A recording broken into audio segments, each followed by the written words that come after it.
Shabbat Shalom Mevorach les amis, Shabbat Parashat Pekudé, Chodesh Tov Mevorach, Rosh Chodesh Adar 2, Bezrat Hashem, deuxième jour de Rosh Chodesh Adar 2.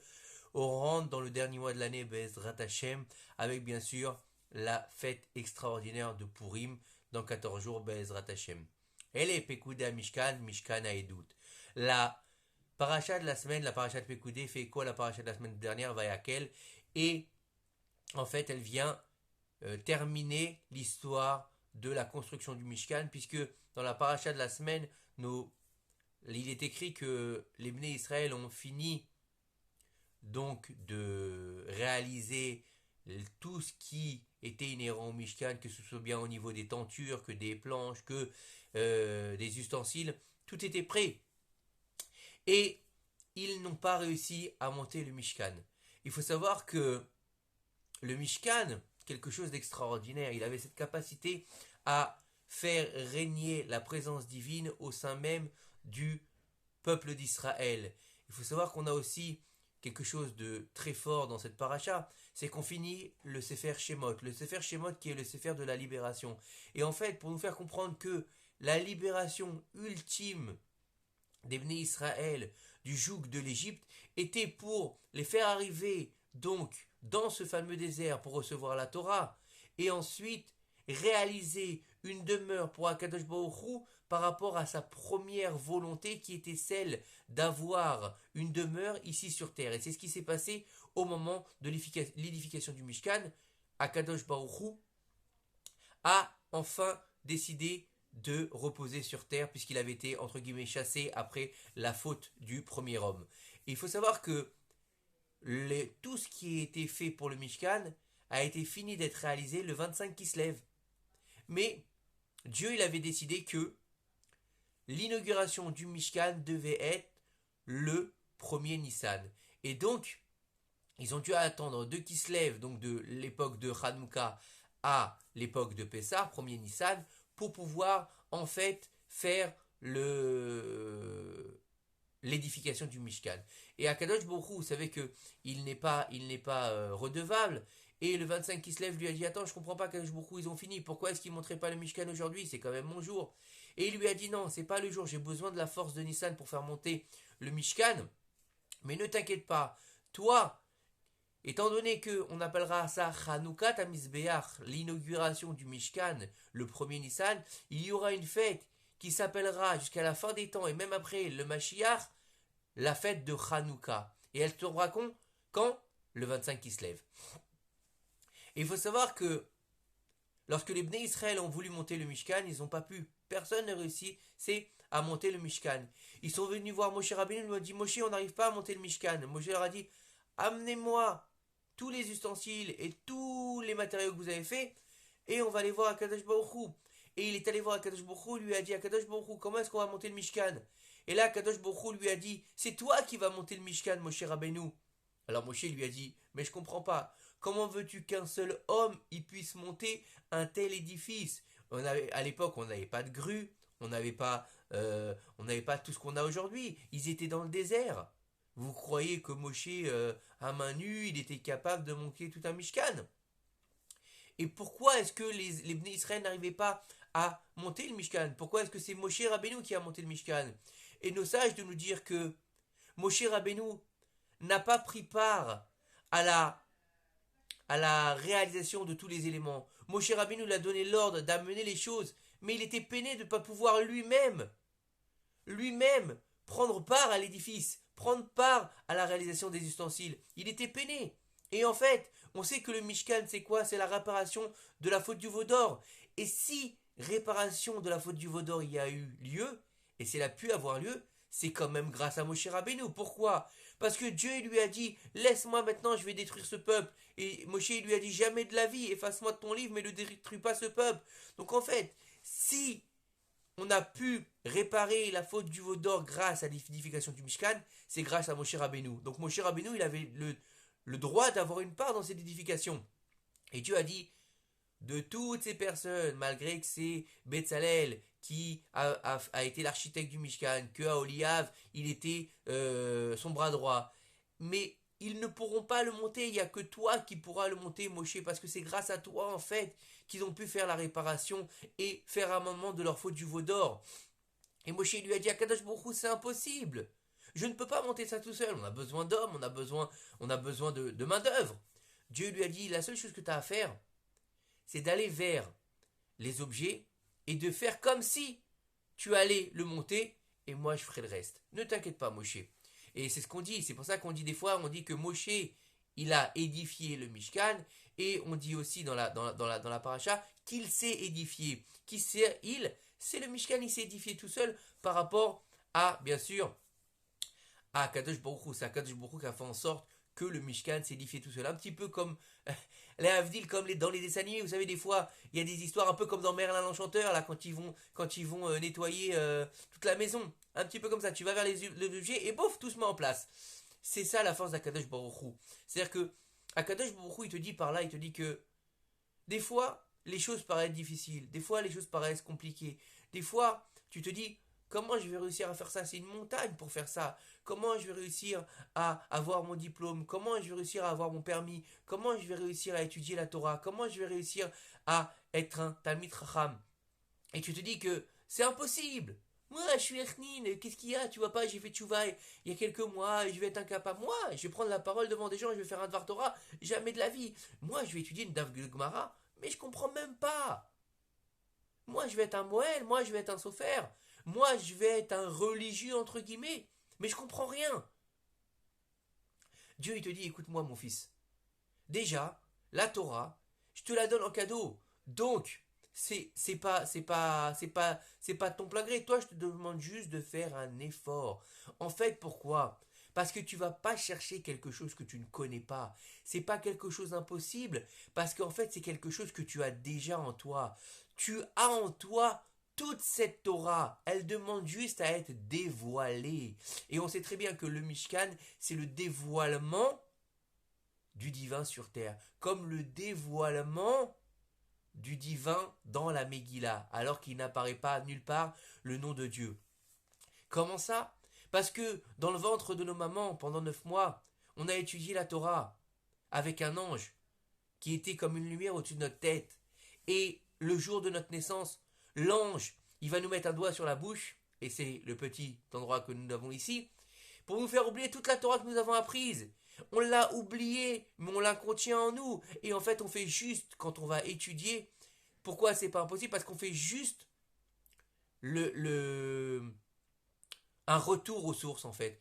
On va revenir à ce qu'on connaît déjà. C'est quelque chose qu'on a mis de côté, qu'on a oublié. Vous savez, c'est comme quelqu'un, il a été, par exemple, dans un endroit et il a voyagé et il a fait un peu le touriste, et il a vu ci, il a vu ça, il a vu ça, et il était émerveillé, et puis 20 ans plus tard, il retourne au même endroit, mais entre-temps, il avait oublié toutes les beautés de ce paysage, tout ce qu'il avait vu, et en revenant dans cet endroit, il se rappelle ce qu'il avait vu. C'est exactement pareil avec la Torah. On l'a déjà apprise, donc on a la capacité de la retrouver tout simplement. Elle est en nous, elle vit en nous, et il faut juste en fait faire la Ishtadlout.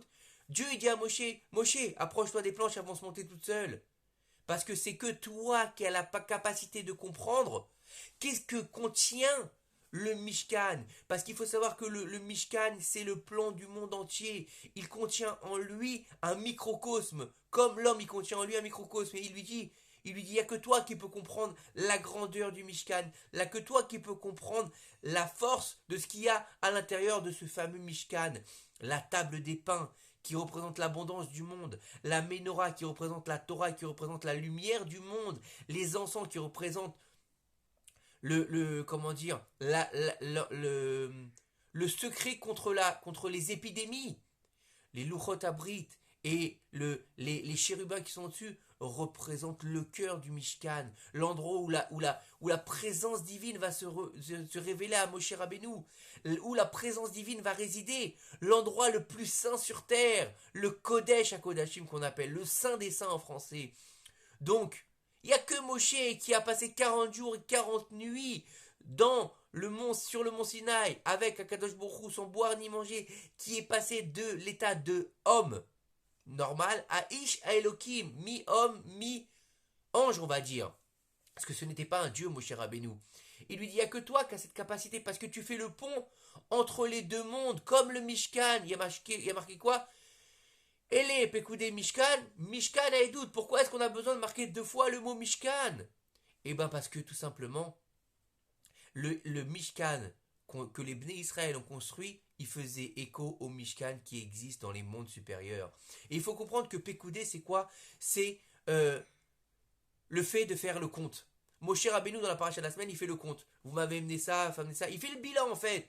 Il fait le bilan. Mais pourquoi est-ce que Moshe Rabbeinu a besoin de faire le bilan en disant, bon, bah vous avez amené tant de kilos d'or, ça a servi à ça. Vous avez amené tant de kilos de cuivre, ça a servi à ça. Vous avez amené tant de laine, ça a servi à ça. Pourquoi est-ce que Moshe Rabbeinu, il se met à faire le compte? Eh bien, parce qu'il faut savoir que, bien que Moshe Rabbeinu était le plus grand de tous les prophètes, que c'était celui qui a été le messager pour faire sortir les enfants d'Israël d'Égypte, et ben Moshe Rabbeinu, comme tous les personnes qui ont un poste important, elles sont critiquées. Et on disait de Moshe Rabbeinu, ah, tu as vu ce Ben Amram? Ah, Dieu bénisse, il est bien en chair, hein. On disait que Moshe Rabbeinu, il était très gros. Et qu'il avait un cou assez imposant. Il disait, tu vois, même avec sa main, il peut pas faire, comme ça il nous dit le Midrash, il peut pas faire le tour de son cou avec sa main, tellement qu'il s'est engraissé avec l'argent qu'il a reçu du Mishkan. Ça veut dire qu'il a dit, bon bah ça c'est pour Dieu, et ça c'est pour moi. Ça c'est pour, comme il faisait Louis de Funès dans, dans la folie des grandeurs. Il en manque une. Non, Chas Shalom. Chas Shalom que Moshe Rabbeinu, il avait un intérêt pour l'argent. Moshe Rabbeinu, il n'avait aucun intérêt pour l'argent, puisqu'on l'a vu, lorsque les Bnei Israël sont sortis d'Égypte, eux, ils étaient en train de demander aux Égyptiens de l'argent, et lui, il était en train d'aller récupérer les ossements de Yosef. Donc il n'en avait rien à faire de l'argent, Moshe. Qu'est-ce qu'il avait besoin d'argent? Il a vécu 40 jours et 40 nuits dans les cieux sans boire ni manger. Il n'a même pas besoin de boire ni manger. Il n'a pas besoin de quoi que ce soit, Moshe Rabbeinu. Il a des lumières des cornes de lumière qui lui sortent du visage. Il est pané, mais pané avec Akadosh Baruch Hu, il s'en fout. Mais malgré ça, il est critiqué. Moshe dit, ouh, vous savez que Moshe Rabbeinu, on a dit que c'était un homme à femme. On dit qu'il trompait sa femme avec des femmes mariées, allez-nous. Korach est venu le remettre en question en lui disant, tu te mets au-dessus de nous. Tu t'es proclamé tout seul roi. Personne n'a dit que tu étais le roi d'Israël. Donc imaginez, on parle de Moshe Rabbeinu. Alors qu'il plus est des petites gens aujourd'hui qui essayent de faire des grandes choses. Ah, vous avez vu cela? Vous avez vu? Ils veulent faire une yeshiva. C'est pour se mettre du blé dans la poche. Ah, celui-là, le rabbin là. Celui-là, c'est un mesroub. Celui-là, il aime que l'oseille. Non. Il y a des gens bien aussi. Il n'y a pas que des arnaqueurs sur terre. Il serait peut-être temps de voir avec un bon œil. Et c'est pour ça que Moshe Rabbeinu, il a fait le compte du Mishkan pour montrer qu'il n'avait rien pris. Pour être clair, voilà, je vous montre tout. Je finis le bilan pour fermer le Sefer de Shemot, et on va passer à une autre dimension dans le Sefer Vaikra, le Sefer des Korbanot, le Sefer des sacrifices, le Sefer de Avoda, le Seder en fait du service sacrificiel que les Kohanim et les Lévim devront faire dans le Mishkan et bien sûr dans le Beth Amikdash. Il faut savoir que le rabbi de Lubavitch, que de mémoire bénie, il expliquait sur la paracha de Pekoudé que le but de la création du Mishkan, c'était Naaselo dira betartonim, de faire une demeure sur terre. Et Shachanti betocham, et je résiderai en vous. Pas en lui, en vous. Le but, en fait, c'était de quoi? C'était de résider au sein des Bnei Israël. Et le rabbi de Lubavitch, il nous dit, c'est vrai que le Mishkan, il a été détruit. Il a disparu, pardon, il n'a pas été détruit. Le Mishkan, il a disparu, on n'en a plus aujourd'hui. Le Beth Amikdash, il a été détruit. Le deuxième Beth Amikdash a été détruit. Donc on n'a plus la possibilité de venir pour faire le sacrifice sacrificiel ou de faire les chalosh régalim. Donc on n'a aucune capacité de voir ces fameux ustensiles. Et là-bas nous dit, le rabbi de Lubavitch, il nous dit, c'est à vous de construire un Mishkan dans votre propre maison. Il dit, l'autel des sacrifices, il représente ta table. Il représente la table, l'autel des sacrifices. Lorsque tu vas manger et tu vas dire des Dvar Torah, eh ben ça représentera l'autel des sacrifices. Parce que, comme on dit dans la Mishnah de Havot, trois qui mangent sur une table où ils n'ont pas dit de Dvar Torah, c'est comme si qu'ils mangeaient sur une table de mort, alors que trois qui disent des Dvar Torah sur leur table, c'est comme si qu'ils mangeaient les sacrifices. Donc c'est-à-dire que ta table, elle représente à l'autel des sacrifices. D'accord? Le rabbi de Lubavitch, il te dit, lorsque tu as une bibliothèque dans ta maison qui est remplie de livres de Torah, de Kodesh, il te dit, ça représente l'Aaron à Kodesh. Lorsque tu prépares le Shabbat et que tu mets des bonnes odeurs, ça représente l'autel de l'encens. Lorsque la femme, elle va allumer les bougies le Shabbat dans la Gdusha et la Tara, ça va représenter la Menorah. Donc en fait, il te dit, le Rabbi de Lubavitch, que bien que le Mishkan n'est plus présent aujourd'hui, bien que le Beth Amikdash n'existe plus, bien que nous n'ayons plus la capacité de faire ces fameuses Shalosh Regalim, comme on les faisait à l'époque, avec le Nisuch Hamaim, avec le Simcha Bet HaShoeva, avec le sacrifice comment dire, le sacrifice pascal, etc. C'est vrai qu'on n'a plus les moyens de faire ça aujourd'hui, mais tu dis, fais que ta maison soit un petit Beth Amikdash, fais que ta maison soit un petit Mishkan, fais qu'il réside dans ta maison la Shekhinah, fais que tu aies la capacité de transformer ta maison en endroit où réside la présence divine. Il faut réussir à enfin ouvrir nos cœurs à la présence divine pour que Dieu puisse résider parmi nous. Et c'est pas impossible, puisque Moshe nous dit, j'ai fait Maïchtadlout pour construire le Mishkan, mais je n'étais pas capable de le faire. Mais Dieu, il m'a aidé à le faire. Et ensuite, il y aura l'inauguration du Mishkan, Chanoukat à Mishkan.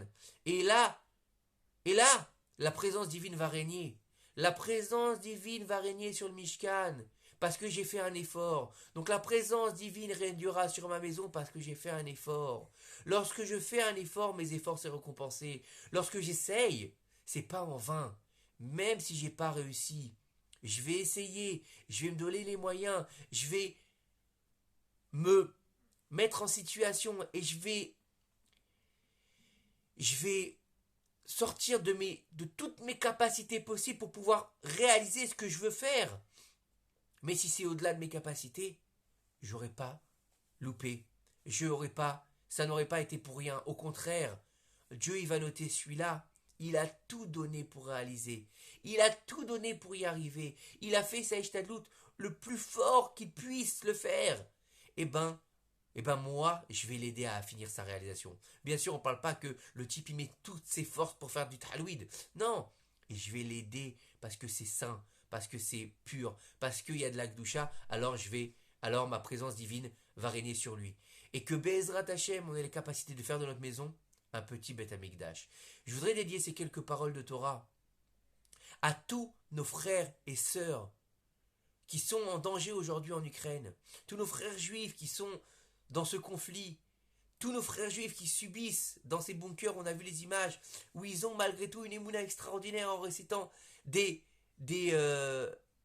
psaumes, en faisant Shabbat dans un bunker, dans le froid, qu'Akadosh Baruch Hu les protège, les guérisse et leur évite des souffrances et leur allez-nous des morts et des blessés. Qu'Akadosh Baruch Hu nous envoie très vite la Géoula pour enfin sortir de toute cette situation de souffrance, de toute cette situation de difficulté et toute cette obscurité dans laquelle on se trouve aujourd'hui. Shabbat, Shalom, Uvorach et Chodesh Tov ou Mevorach.